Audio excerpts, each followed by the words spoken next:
উপদেষ্টা পরিষদের কেউ রাজনৈতিক দল গঠন করছেন উপদেষ্টা পরিষদের থেকে, এটা আমার জানা নেই।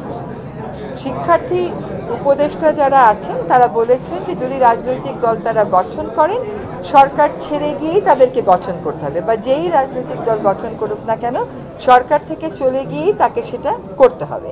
কাজে সেখানে আমি সন্দেহের বা আশঙ্কার কোনো জায়গা দেখছি না। রাজনৈতিক দলগুলো তাদের অবস্থান থেকে এই কথা তো বলতেই পারে, সেটাও অন্তর্বর্তীকালীন সরকার তার বিবেচনায় রেখেছে। রাজনৈতিক দলগুলোর মধ্যে এক ধরনের অনাস্থা তৈরি হচ্ছে কিনা? রাজনৈতিক দলগুলোর মধ্যে সবচাইতে বড় যে রাজনৈতিক দল বিএনপি, তারা বলেছে, কিন্তু তাদের মহাসচিবের সাক্ষাৎকারে তিনি বলেছেন যে এখনো অনাস্থার কোনো পরিবেশ নেই, এবং উনি এটাও বলেছেন যে অন্তর্বর্তীকালীন সরকারের সাথে তারা আলাপ আলোচনা করছেন। কাজে সেখানে অনাস্থা কোথায় সৃষ্টি হলো? আমি তো কোনো অনাস্থার জায়গা দেখতে পাচ্ছি না। নির্বাচন নিয়ে পরিকল্পনা আমাদের মাননীয় প্রধান উপদেষ্টা মহোদয় বলেছেন যে ডিসেম্বর থেকে জুনের মধ্যে নির্বাচন অনুষ্ঠিত হবে। তিনি সে কথা জাতীয় পর্যায়ে ভাষণ দিয়ে জনগণকে সকলকে জানিয়েছেন। সম্প্রতি যে আন্তর্জাতিক সম্মেলনে গেছিলেন সেখানেও বলেছেন।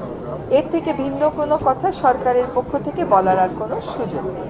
ডিসেম্বর থেকে জুনের মধ্যে নির্বাচন হবে, এটা আমাদের মাননীয় প্রধান উপদেষ্টা বলেছেন, এবং আমরা সেই সময়সীমাতেই এখনো পর্যন্ত স্টিক করে আছি। এই সময়ের মধ্যে কি আপনাদের যে প্রায়োরিটি আছে যে সংস্কার এবং বিচার, তারপর নির্বাচন, এই সময়ের মধ্যে কি আপনাদের এই সংস্কার এবং বিচার করা সম্ভব হবে? এখন কতগুলো প্রশ্ন না, প্রক্রিয়া কেন্দ্রিক।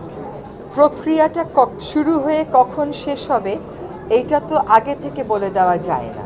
যেমন এখন 6টি সংস্কার কমিশনের প্রধানেরা তাদের চূড়ান্ত প্রতিবেদন আমাদেরকে 31শে জানুয়ারির মধ্যে দেবে।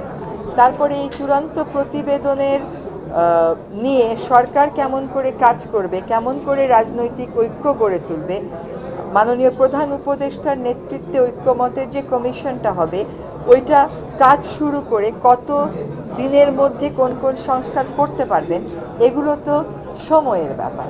আমাদের কিন্তু অন্তর্বর্তীকালীন সরকারের তো এমন কোনো ম্যান্ডেট নেই যে আজকে অন্তর্বর্তীকালীন সরকার হলাম কালকেই সব সংস্কার শেষ করে দেব, পরশুই নির্বাচন দিয়ে দেবো, এটা তো সম্ভব না।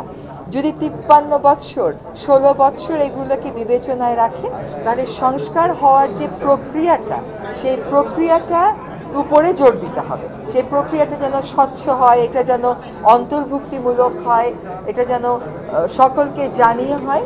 সেটা যখন নিশ্চিত করা যাবে দেখবেন এই অনেকগুলো প্রশ্নেরই কিন্তু উত্তর পাওয়া যাবে। আমাদের প্রাধান্যর মধ্যে আছে সংস্কার, আমাদের প্রাধান্যর মধ্যে আছে বিচার, আমাদের প্রাধান্যের মধ্যে আছে নির্বাচন। এখন বাংলাদেশে তো বিচার অন্যান্য দেশের মতন একটা গতিতে চলে না, তারপরে যেহেতু বিশেষ আদালত কর্তৃক বিচার হবে, কাজে যে সময়সীমাটা সরকার দিয়েছে আমার মনে হয় সেই সময়সীমার মধ্যে বেশ কিছু বিচারের কাজ সম্পন্ন করা সম্ভব হবে।